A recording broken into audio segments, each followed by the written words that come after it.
Support for the Leadoff on WGLT and WGLT.org comes from the Central Illinois Regional Airport, offering one stop to worldwide destinations from Central Illinois with daily flights on Delta Airlines to Atlanta. Close, convenient, CIRA. More at CIRA.com. Normal's union firefighters say they're worried about the closure of a fire station now that a new one is opening. That's one of the things you need to know to start your day for Thursday, November 20th. I'm Ryan Denham, and this is WGLT's The Leadoff. Now let's lead off with a debate that's emerged about the optimum size of the Normal Fire Department and the location of its fire stations. WGLT's Charlie Schlenker has more. The Firefighters Union has issued a study suggesting the town should keep the fire station at College Avenue and Blair Drive open, even after a new fire station at Shepherd and Hershey Roads opens in a month or two. Union President Chad Pacey says the closure of the College Avenue facility will hurt response times in Central Normal because the Main Street headquarters station is often out on calls. The station moving to Shepherd and Hershey is going to represent an overall 9.8% decrease in our overall incident coverage. And what I mean by that is we are governed by an agreed upon standards in the NFPA 1710 that we strive to make it on scene from the time we're dispatched within 4 minutes 90% of the time. Firefighters say the town's 2015 coverage plan needs updating. City Manager Pam Reese says, at least in a geographic sense, there hasn't been much reason to do that. We haven't annexed a significant amount of ground outside of our corporate boundaries. We had a lot of subdivisions that hadn't yet built out, and they are in the process of building out. So we haven't expanded basically our footprint as a municipality, and our population hasn't grown significantly, at least census to census. Firefighters also want more staff so they can address increased call volume. Reese says computer-aided dispatching and adding medical equipment to fire trucks have helped address the increase in calls. For the Leadoff, I'm Charlie Schlenker. Here's some other stories we're following in the WGLT newsroom. Normal police are investigating a shooting that left one person injured early Wednesday in the 700 block of Hale Street, that is just south of Kingsley Junior High. Enrollment at Illinois' public university campuses is at a 10-year high of nearly 190,000 students this year. Capital News Illinois reports enrollment is up at 7 of the 12 universities this year. Governor J.B. Pritzker met with the Pope yesterday in Rome, with the two discussing the Trump administration's aggressive immigration raids and the governor formally inviting the Chicago-born pontiff back for a visit to his hometown. You can find more on these stories at WGLT.org. What if I told you there was a way to create a bunch of unsubsidized housing at about half the cost of a traditional single-family home? That solution is manufactured homes, aka mobile homes. You've been hearing a lot about mobile homes this week on WGLT.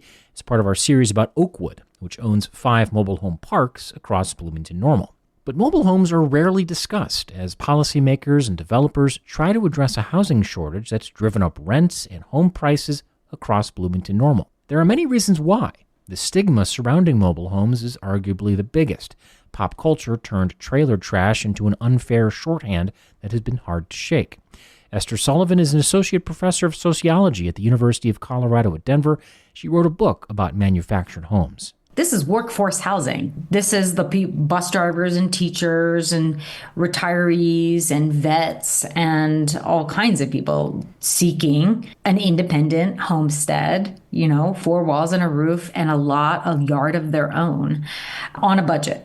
Indeed, nearly 6,000 people in McLean County already live in manufactured homes, according to census data. Around 71% of those people own their own trailer, that data show, but many rent the land that it sits on from the property's owner. It's a deeply affordable form of housing. The stigma around mobile homes took decades to form, tracing back to the chaotic evolution of this type of housing.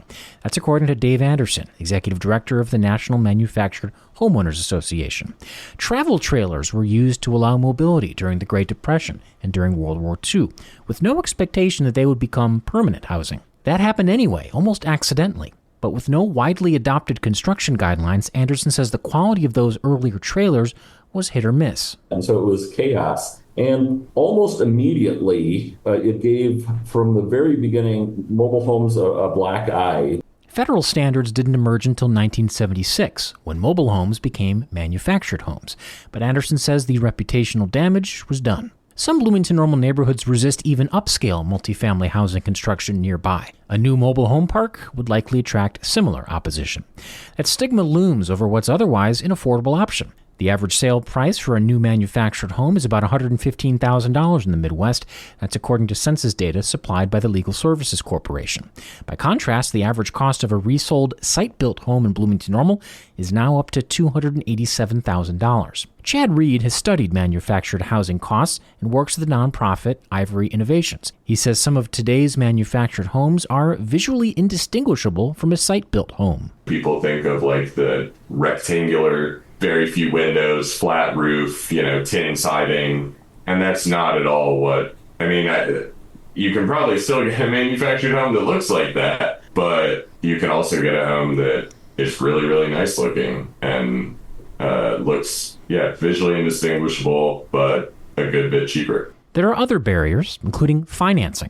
Nationwide, lenders deny about half of mortgage and home-only loan applications for manufactured home purchases. That's according to Pew Charitable Trust's research released this year. For residents, the viability of a manufactured home depends largely on where it sits. In the U.S., about half of these trailers are owned by the same person who owns the land. That is not the case in the 5 parks owned by Oakwood, which leases its pads to trailer owners. People live in kind of a nebulous area where they're not quite traditional homeowners and they're not renters. What they are is vulnerable to landlords' actions. Whether that's increases in rent or failure to maintain properties or even sometimes predatory or retaliatory behavior, because they have all their housing equity installed on this land that they rent from a landlord. Chad Reed's research shows manufactured housing still holds promise as an affordable form of housing that could expand home ownership opportunities for low and moderate income households. Manufactured housing in a park is a really affordable housing option. Unfortunately, there are trade-offs that come with that. This was our 4th and final story of WGLT's series about Oakwood's business practices and its impact on mobile home residents across Bloomington-Normal. You can catch up on the whole series at WGLT.org/mobilehomes. And that is it for today. I'm Ryan Denham. The show is produced by Cheyenne Brown. You can subscribe to the Leadoff on the NPR app or wherever you get your podcasts.